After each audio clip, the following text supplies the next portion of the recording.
Radio Infinita, idioma universal, con el auspicio de BCI Corporate and Investment Banking presentan Mirada Financiera.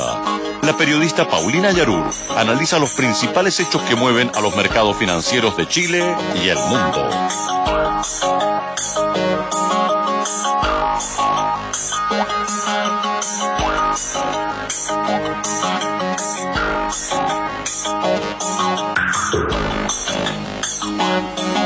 ¿Cómo están? Bienvenidos. Comienza Mirada Financiera en este martes 16 de diciembre de 2014, transmitiendo desde el edificio corporativo BCI, el piso número 15, y hoy con Pamela Ausenker, subgerente de renta variable BCI. En un día, la verdad, que parece que están las bolsas asiduas a las montañas rusas.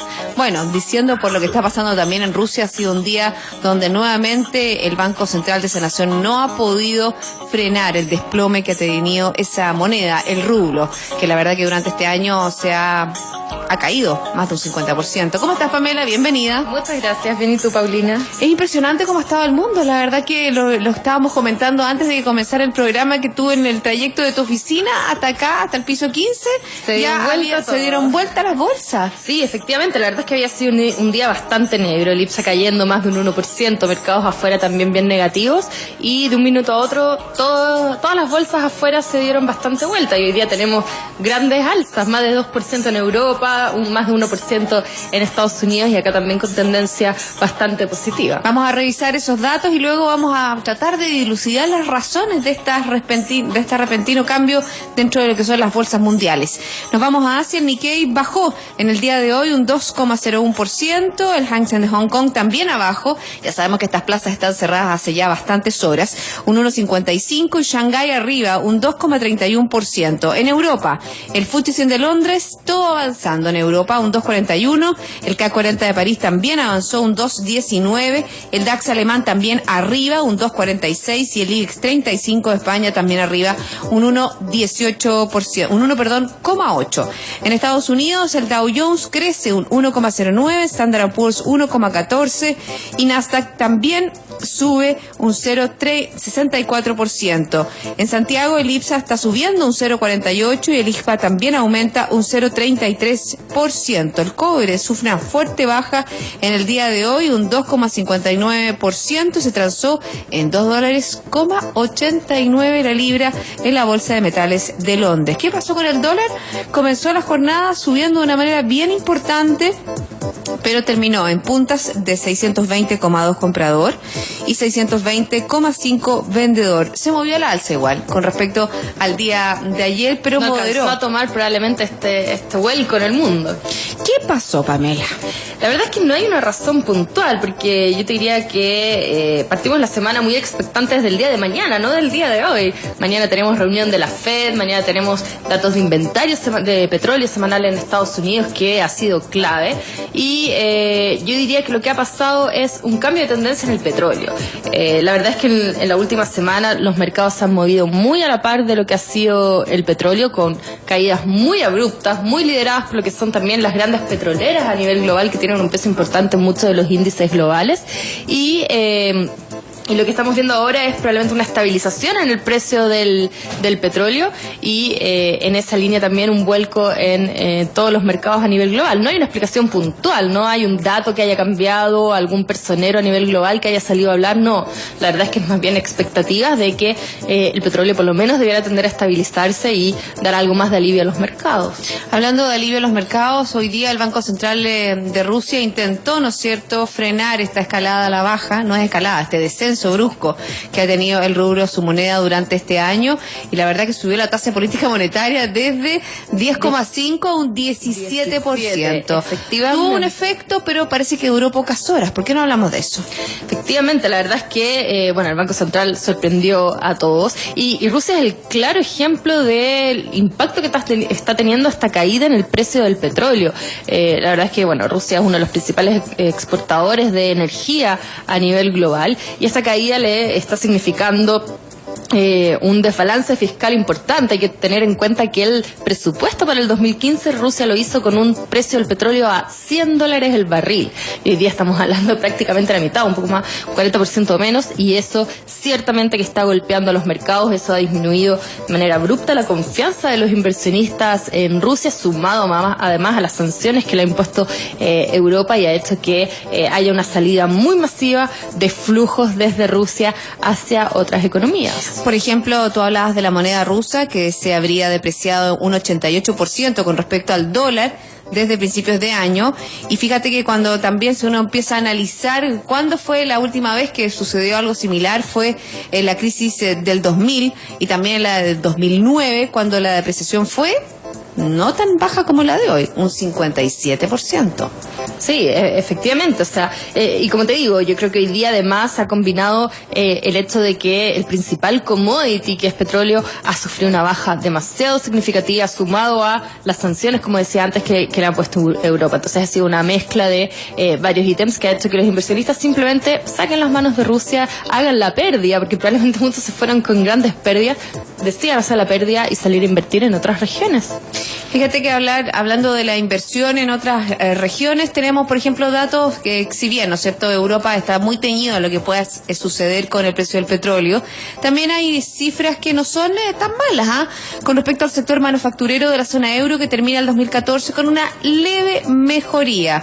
La verdad que estamos hablando situó los 51,7 puntos en diciembre frente a los 51,5 del mes anterior. Un nivel, la verdad que el más bajo en 16 meses, pero un leve repunte. Si uno empieza a ver elementos de empezar a mirar un poco más dentro de las cifras, hay una leve mejoría.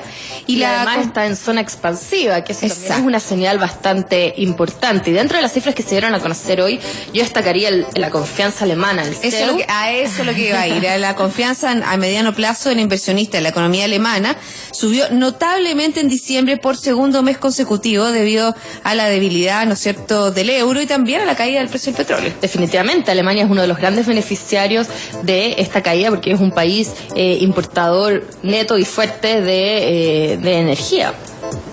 Y a eso se suma, como tú bien dices, la depreciación del euro, siendo una economía exportadora, y parte de esas exportaciones hacia Estados Unidos, hacia Asia, claramente que se va a ver beneficiada por la moneda. Nos vamos a Asia, porque en el día de hoy se entregaron datos sobre la producción, la actividad del sector manufacturero en China. Se habría contraído en diciembre, recordemos, ¿no es cierto?, que estos son datos preliminares que un poco... Sí, esa fue la estimación que hace HSBC. Exactamente. Y no el dato oficial.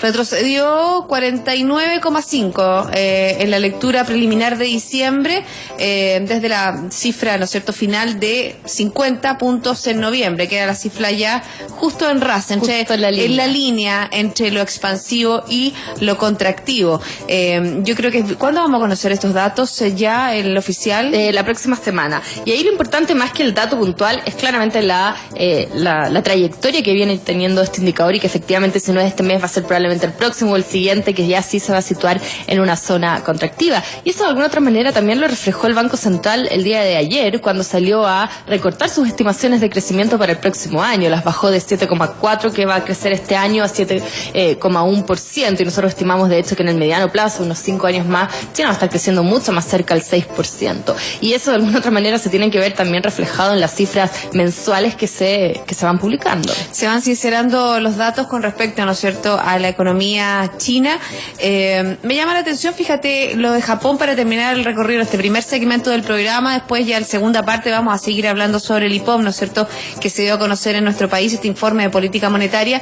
Me llama la atención la caída que tuvo el Nikkei en el día de hoy, siendo que ayer consignábamos, ¿no es cierto?, sobre el triunfo que tuvo Shinzo Abe en las elecciones, un espaldarazo, ¿no es cierto?, para este primer ministro, que le va a ayudar, no le va a poder, sino que va a ayudar a que pueda concretar, ¿no es cierto?, las reformas estructurales que necesita Japón, ¿no es cierto?, para dar un mayor crecimiento y mayor inflación a la economía. Efectivamente, yo creo que ahí la caída de hoy día del Nikkei se explica por dos razones. En primer lugar, viene un poco de la caída de ayer de los mercados en general, ¿no es cierto? Piensa que Japón está claramente cerrado hasta ahora y por lo tanto no alcanza a agarrar estas alzas que estamos viendo, esta reversión de tendencia que estamos viendo en estos últimos minutos. Y en segundo lugar, una segunda lectura de la elección de reelección de Abe, la verdad es que no es tan positiva. ¿En qué sentido? Que la oposición ganó más escaños y de hecho la coalición hoy día perdió algunos de los escaños, si bien sigue teniendo mayoría, pero algo menos que lo que tenía en la elección pasada. Y además, a pesar de que tenga el apoyo, falta ver si tiene la voluntad política para hacer reformas estructurales serias que necesita Japón para poder salir de este periodo de ya casi 20 años sin crecimiento significativo. Pero yo creo que Shinzo Abe sí las tiene. Él comenzó, ¿no es cierto?, con este agresivo plan Abenomics, lo veían en el mundo, la verdad, que no le tenía mucha fe. Incluso el Banco Mundial, el Fondo Monetario Internacional no tenía mucha fe a lo que estaba haciendo. Le decían que era el desordenado, ¿no es cierto?, de Japón, en una cultura, ¿no es cierto?, en que son muy ordenados, muy juiciosos, muy cuidadosos del dinero. Él estaba teniendo una postura totalmente distinta. Efectivamente, pero la principal medida que fue esta alza propuesta del IVA, ¿no es cierto?, para poder de alguna otra manera sanar las arcas fiscales, y hoy día ya fue pospuesta, con razón por supuesto, porque la economía se está desacelerando de manera significativa, pero aún así ya vemos que ha ido suavizando un poco medidas que son realmente necesarias para un cambio estructural a mediano plazo de la economía japonesa. Igual nosotros estamos esperando que el año que viene crezca, pero crezca bastante poco, en torno a un 1,5%.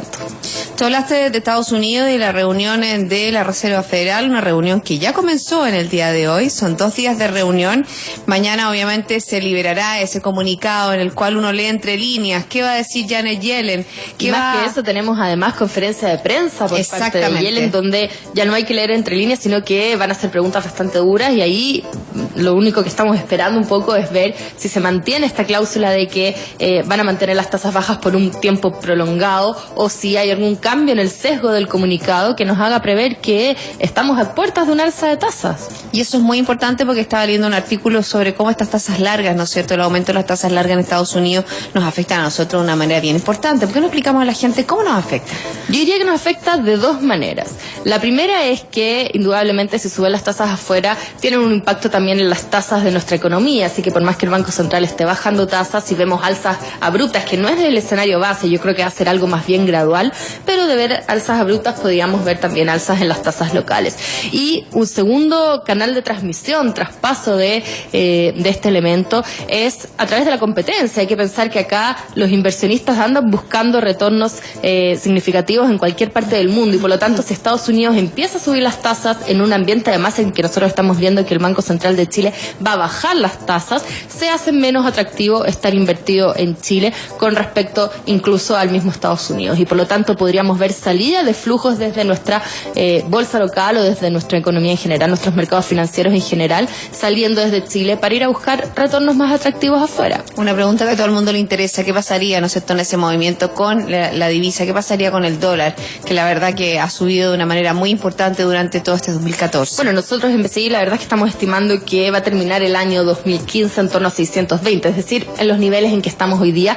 Sin lugar a dudas vamos a tener movimientos durante el año, no es que vamos a estar planos de acá a fin del 2015. Nosotros tendemos a pensar que hoy día el mercado ya tiene incorporado 2 bajas de tasas en Chile y alzas de tasas en Estados Unidos. Por lo tanto, que por eso subió tanto el precio del dólar. De todas maneras que el precio ha subido, el precio del dólar ha subido precisamente por eso, porque ha habido una internalización de este escenario económico. Así que no debiéramos ver grandes cambios, pero indudablemente que podríamos ver algo de mayores alzas, ¿no es cierto?, en el corto plazo, y después tender más hacia niveles de 620. Bueno, yo creo que es bien importante también mostrar en perspectiva, ¿no es cierto?, cómo nos puede influir lo que pasa en los mercados internacionales. Hemos hablado de la situación de China, que es nuestro principal socio comercial, también de Europa y obviamente que de Estados Unidos, sobre todo la injerencia que tiene en la economía nacional.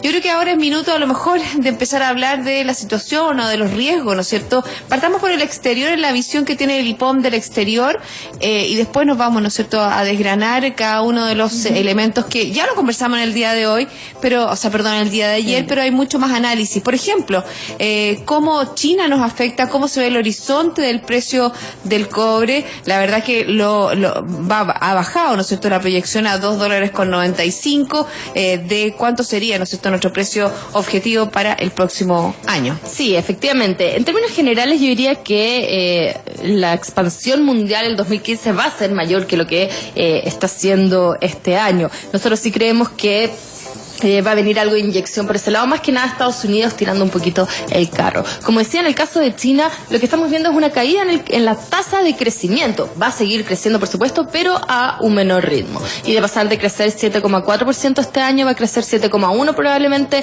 el 2015. Y como decía, de acá a 5 años tenemos que empezar a acostumbrarnos a tasas de crecimiento de 6% para este gigante asiático que tanto nos impacta a nuestra economía local. Respecto al cobre, nosotros tenemos una visión un poquito más bajista para el próximo año y estamos estimando algo más cercano a 2,85 la libra. Fíjate que hablando un poco de lo que fue el IPOM y las declaraciones, ¿no es cierto?, que se generaron a partir de él, tenemos algunas declaraciones con respecto, por ejemplo, al ex ministro de Hacienda, Felipe Larraín, y también sobre lo que implica, ¿no es cierto?, reformas como la que ya se está comenzando a implementar, que es la reforma tributaria, que es lo que dice que restó 1 punto de crecimiento del PIB este año, solo el 2014. Sabemos que tiene el ex ministro una visión bastante crítica de cómo afectó, ¿no es cierto?, algo más política. Yo diría que todavía es un poco pronto, probablemente para hacer cálculos puntuales de cómo ha impactado esta reforma. ¿De qué ha tenido un impacto? Ciertamente, y uno lo ve cuando habla con los empresarios y uno lo ve cuando el ICARE publica todos los meses su indicador de confianza, su indicador mensual de confianza empresarial, el IMSE, que ha venido contrayéndose de manera significativa. Hoy día las expectativas es lo que más nos está pesando en este débil crecimiento que tenemos. Bueno, lo dijo el presidente del Banco Central, Rodrigo Vergara, en el día de ayer, que dentro de los elementos, ¿no es cierto?, que estaban marcando la pauta de las expectativas era la falta de confianza en consumidores y también en empresarios. En empresarios, y eso yo diría que no estamos ni cerca de un punto de inflexión todavía, porque además en el último dato puntual de confianza lo que ha empezado a caer ha sido minería, que era un sector que se había mantenido bastante sólido en los últimos meses. Así que en esa línea, hasta que no veamos un cambio de tendencia en expectativas, difícilmente vamos a ver con fuerza crecimiento ni en la economía ni tampoco en los mercados financieros. Desgraciadamente hay 2 palabras que han sido las palabras del 2014. La primera, ¿te acuerdas?, que tiene que ver con la reforma tributaria, la retroexcavadora, y la segunda, la famosa palabra que tú dijiste, inflexión. Todo el mundo habla de inflexión. Obviamente que todos queremos de cuánto nuestra economía llegue a un piso, pero vuelva a crecer. Esa es la inflexión. Vamos a estar hablando de esas palabras, ¿no es cierto?, que están marcando la jornada. ¿Te parece si hacemos una pausa? Perfecto. Y yo les quiero comentar que BCI Corporate Investment Banking ofrece soluciones en corretaje de bolsa, Miami Branch, securitizadora, banca privada, sales and trading, finanzas corporativas y asset management a través de un solo ejecutivo de relación. Ya volvemos con más Mirada Financiera.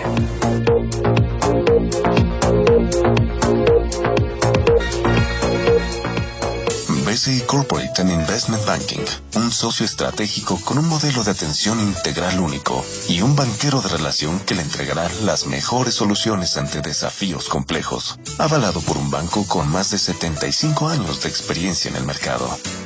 BCI Corporate and Investment Banking. Sentémonos a conversar.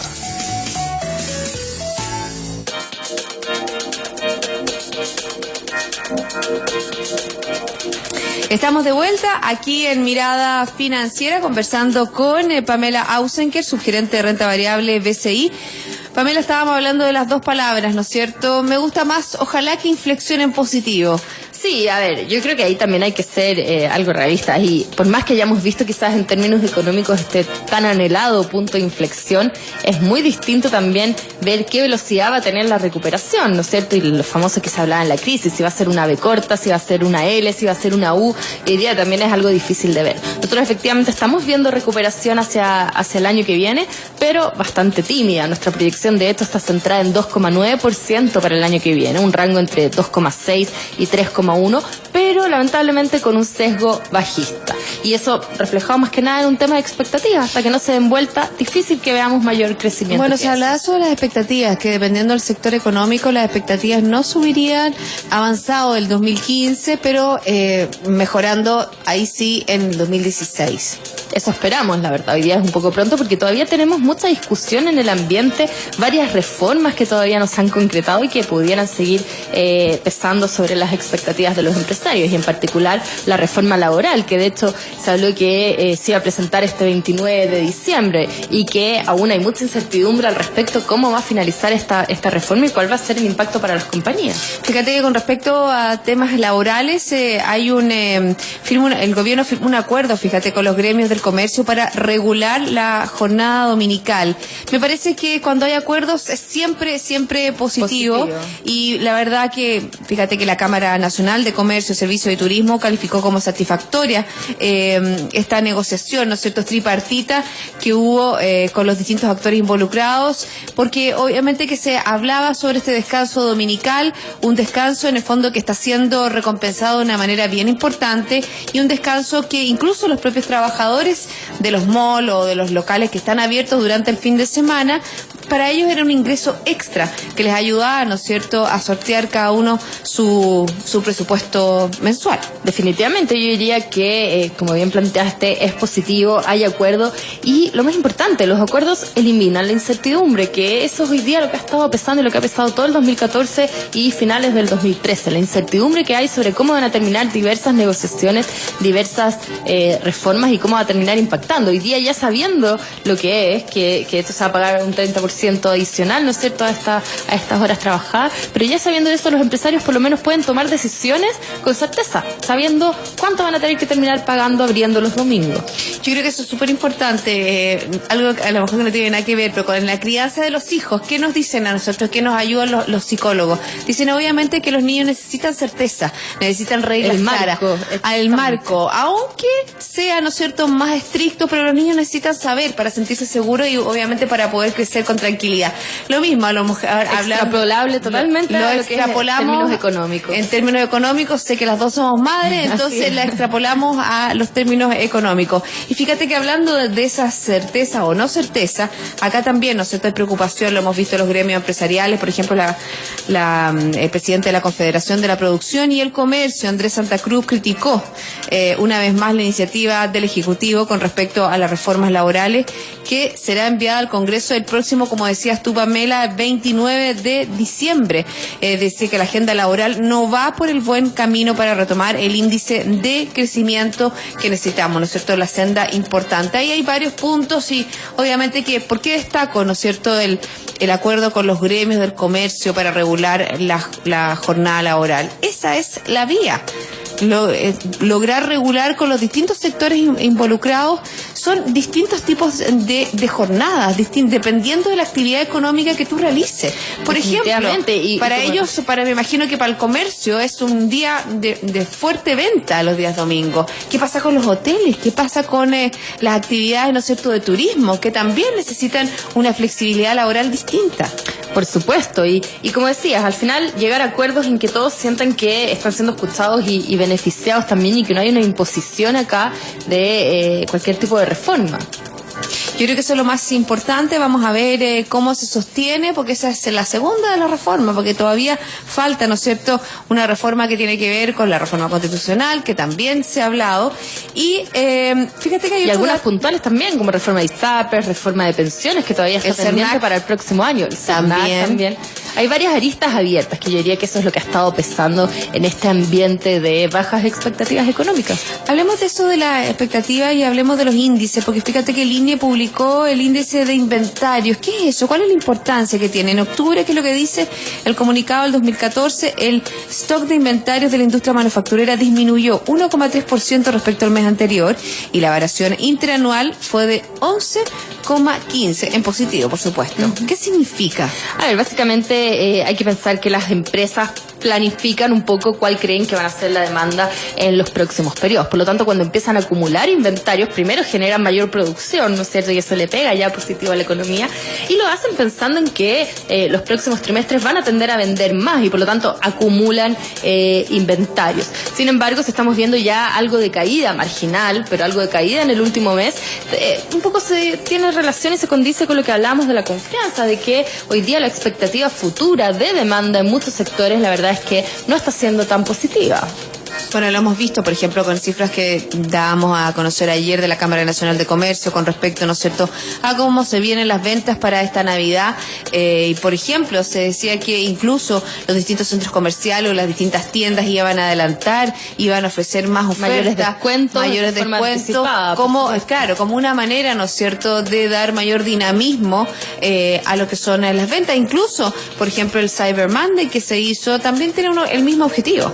Definitivamente, y además ha sido un año, un último trimestre bastante complicado para el retail. Uno habla con las compañías involucradas y están viendo una desaceleración importante ya en la demanda, y es complicado en una época donde además se genera parte importante del ingreso del año, y por eso es que estamos viendo este tipo de descuentos y de medidas tomadas. Yo diría que al final todo se engloba en lo mismo. ¿Cuál es nuestra expectativa como consumidores, como empresarios, como economistas mismos, de qué es lo que va a ocurrir el próximo año? Fíjate que tú tocabas un tema que es bien importante y que tiene que ver cómo afecta a los distintos sectores económicos. Y ya, por ejemplo, veíamos una desaceleración en el empleo, incluso en el fondo que hay una importante reestructuración en empresas grandes con respecto al tamaño o a su plana de personal. O sea, hay reestructuración, hay movimientos con respecto, ¿no es cierto?, a todo lo que va a pasar en empresas grandes y también en empresas más pequeñas. Por supuesto, y eso todavía no se está reflejando en la tasa de desempleo propiamente tal, pero sí lo que se ha visto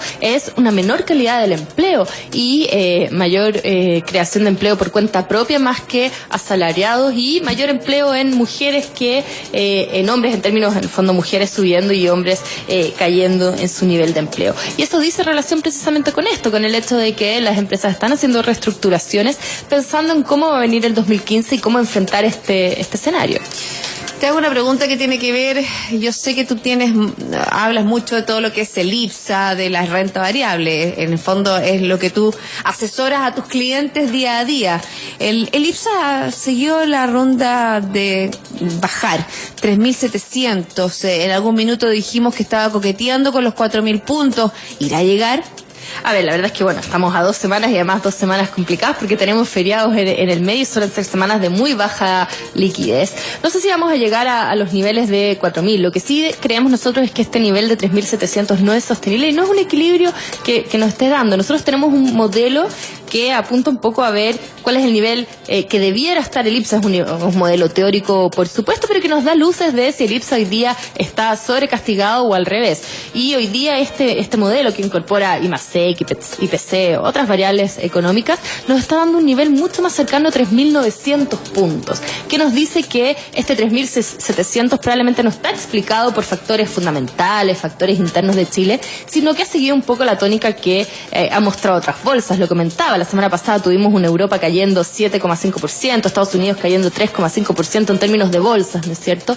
Y nuestro mercado obviamente que no está solo en el mundo, por lo tanto también se contagia de estas tendencias. Sí creemos que debiera haber un punto de inflexión, como comentábamos anteriormente, sí debiera haber un cambio, porque estamos viendo oportunidades. Hoy día la verdad es que hay oportunidades en la bolsa y creemos que un nivel mucho más cercano es en torno a 3.900. Hoy día tenemos un retail bastante castigado, aunque estructuralmente no nos gusta como sector, el sector retail como acciones, sí creemos que hay algunas oportunidades importantes. Los mismos bancos que han tenido caídas muy significativas porque las expectativas de inflación se han desinflado de manera muy abrupta y que hoy día están dando buenos puntos de entrada. Yo diría que en términos estructurales nos sigue gustando mucho el sector eléctrico, el sector utilities, o sea, las sanitarias, algo los bancos, y ahí hay que ser muy selectivo. Yo diría que acá la clave es selectividad, no mirar solo sectores, sino también qué compramos dentro de cada uno de estos sectores y mantenerse un poquito alejado de sectores que están un poco más complicados, como por ejemplo CAP, commodities. ¿Qué pasa con CAP? Ha tenido un descenso muy importante. Veíamos, ¿no es cierto?, una entrevista que se le hizo a Roberto Andraca. Si no me Roberto Andraca, que se le hizo, y obviamente que reconocía la situación de la empresa, pero que no estaba en un punto tan crítico como las luces que se ven y por la baja tan importante que ha tenido la acción en el mercado. Sí, la verdad es que CAP en particular es una empresa que tiene una correlación 1 a 1 con el precio del hierro, y lo que ha estado pasando es que a raíz de mayor oferta y a raíz de una demanda menor por parte de China, una menor demanda estimada en el fondo por parte de China, ha ido cayendo fuerte el pronóstico o la proyección proyección de precio del hierro de acá a largo plazo. Y eso es lo que estaba impactando a CAP básicamente. Nosotros no creemos que estos sean niveles razonales para CAP, estamos viendo algo más cercano a 4.000 pesos, pero tampoco creemos que sea el minuto de entrar a comprar acciones con un mayor riesgo, como es el caso de CAP o commodities en general, porque creemos que el mercado todavía no ha terminado de ajustar estas acciones. Así que por el momento, si bien fundamentalmente nos está dando un precio mayor, la recomendación es mantenerse un poquito alejado. Pamela, ¿cómo ves tú la entrada y salida de algunas empresas del IPSA? Porque va a haber movimiento este 2014. 2015, sí. Perdón, ya a partir para el 2015. Sí. Va a haber movimientos, pero ojo, porque estos movimientos se van a dar recién la primera semana de febrero, de hecho, segundo lunes de febrero. Hay un cambio ahí con respecto a lo que eran años anteriores, que el 2 de enero ya partían estos cambios.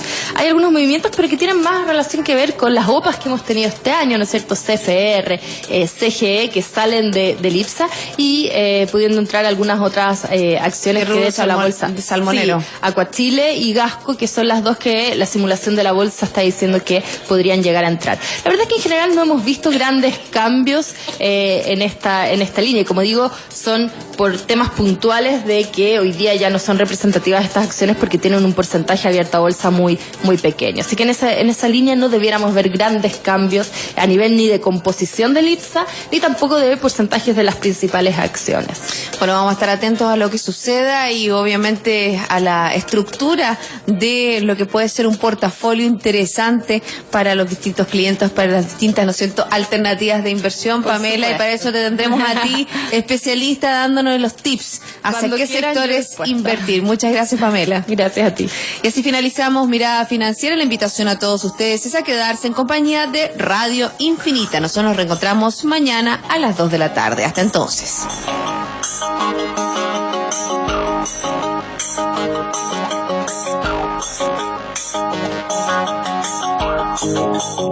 Radio Infinita, idioma universal. Con el auspicio de BCI Corporate and Investment Banking presentaron Mirada Financiera, el análisis de los principales hechos que mueven a los mercados financieros de Chile y el mundo.